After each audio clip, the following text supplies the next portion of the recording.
The easiest and simplest way to make a ton of money when you're young is to get so ridiculously good at something that it's impossible for people not to pay you a lot of money to do it. And what's crazy is finally getting to that point, people will literally just throw money at you.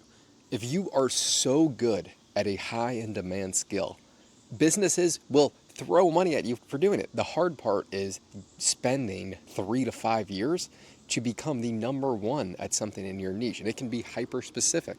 I started doing macroeconomic research when I got this guy's logo tattooed on my leg right here. I started doing macroeconomic research for him, but he had a YouTube channel and social media. And what we reverse engineered was, well, this guy's information was so much better, so why doesn't he get any views? So I was reverse engineering, what do the people that get views do that we don't? Because they know something that we don't do. Then we really grew this guy's brand, George Gammon. Then I started to work with some of his friends, like Jeff Snyder or Ken McElroy, or I've helped every single person in the macroeconomic space to some degree help them grow online.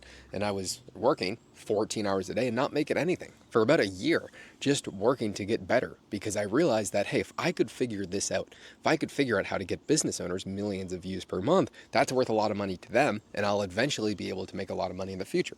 So I started working for a lot of people for $0, but a performance based if I made them a lot of extra money. And it took a year, but then I started to make a lot of money from those clients because I took no money up front. I took all the risk, I put in all the effort, and then had huge outsized returns in the future once the results paid off. That's another thing. If you want to make a lot of money, you kind of have to choose. Do you want safety and security, or do you want to go further outside the risk curve? Let's say you wanted steady returns. You can invest in the S&P 500, and you could make steadily over a 100-year time horizon a 7% return. But you're not investing in anything risky. Compare that to a startup or some smaller businesses where maybe the upside is 100 times more, but if it's very risky, it could easily go to zero. So you are rewarded for the amount of asymmetric risk that you take. If you go into a business and say, hey, I want to be paid $100,000 per year and I want this massive performance-based model, it's very unlikely, especially if you haven't proved yourself substantially over time from someone else. So you can either take risk and have confidence in yourself, or you can go for security. And most employees go for security, but they never make the outsized returns. So I always want to put my skin in the game. If what I'm doing doesn't work, then you shouldn't pay me anyway. But then that worked out really well. And then the thing is, you do that for so long, eventually it turned into a business where now we have about almost a dozen clients, and we're potentially taking on 10 more of really large businesses doing all of their organic media. And then we continuously get better. So now we built out all the back end funnels to convert all those views that we're getting into customers for their businesses. And then we're making new businesses for our clients because we want to make more and more per client. Then we're starting an in-house paid ads company to run all the paid ads to drive more leads to these businesses, to become the all-in-one approach for marketing for these businesses. But now it's so easy. We have potentially 10 clients that want to get onboarded over the next 60 days because when you show really good results, and I mean exceptional results, the word spreads and then other people want to work with you. And it makes everything on easy mode. Well, the thing is, now everything feels easy. Now we could literally be doubling the business every single quarter for the next 18 months, which is the goal. We are actually looking to double every single quarter for a very long period of time. But the only reason we can do that is because I spent 3 years making nothing, just providing value. And sometimes that's what it takes. But I have a question that I think every single person would say they want. If it took you 5 years to make $100,000 per month in profit, but until then, you're not going to make anything, would you take that trade-off? I think every single person would say, yes, I would bust my ass for 5 years to have this huge, huge outsized payday 5 years from now. Well, the thing is, the longer you delay that and the more time and effort you spend into building the best foundation in the entire world, and by that I mean skills where you're providing to the marketplace, the further, the higher outsized return you can have. It all just comes down to being the best in the world. If you were the best in the world at whatever niche you were in, then you would not have any issues. You would go into a business with pure confidence and say, hey, I'm going to work 100% for free. I'm going to do XYZ service for you. You're not going to pay me $1 unless we're making you over XYZ. And I was literally going into a business, one of my first clients, and saying, hey, you're not going to pay me $1 until I double the amount of revenue that you're making, and then anything over a double that is directly related to what I'm doing for you, not outsized factors, directly what I'm doing for you that will track, I'll get 20% of. I mean, what person on earth would say no to that? Someone says, all right, I'm going to take you from $50,000 to $100,000 per month, and if we don't hit that, I make nothing. Then anything over that, I'm going to get 20% of. Well, it's an offer so good that people feel stupid saying no.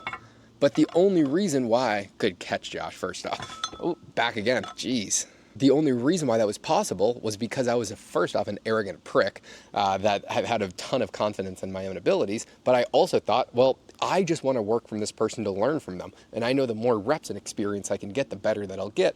And I don't think I should be getting paid if I'm not providing this much value. So then when you start to provide that much value, they tell every single one of their friends. And then you start to work with them and you do the exact same thing. And they tell every single one of their friends, which is exactly what's happened. So now I go to these conferences with these clients, and this conference we got 25 leads from, but I only talked to about 12 people. But while I was there, other people went up to my clients and my clients referred me to my business. And so now my calendar is completely booked with people that I didn't even meet. That one of them actually just closed today. And then I think we're going to close potentially like 7 more over the next 30 days probably. So it just takes a multitude of years to get really, really good at something and to be able to actually provide real value to the marketplace. The reason why most people don't make any money is because they don't provide that much value. They can do one thing decently well, which is not worth that much to that many businesses. But for your business, if you solved such a big problem to so many people and it actually worked, then the word of mouth compounds dramatically. But it's always helping other people first. It's always your clients first. And now I'm seeing the outsized returns of that. It just took 5 years of making nothing, which was the best trade-off in the entire world.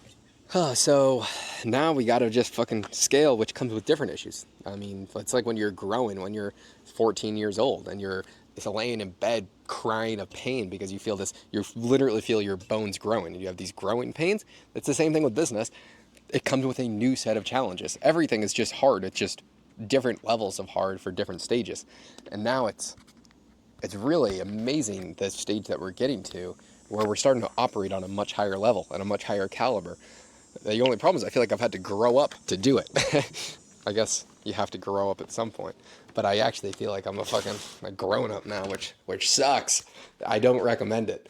I would rather be like my buddy Luke, who he makes a ton of money, but he's like a 28-year-old child, like man child, where he walks into restaurants with his flip-flops on, with a broken up t-shirt, and he doesn't give a fuck because he's not lost the child in him. Where I feel like in a lot of ways, it's hard for me to like sit back and relax and enjoy life. I enjoy every single day so much, but it's performing at a very high level. Like it's harder for me now to let go and just prioritize like relaxing and having fun because I have so many responsibilities, especially having a team. You bear the burden of not just yourself. You don't just have to perform for yourself and your family, but all the people that are reliant upon you for their income.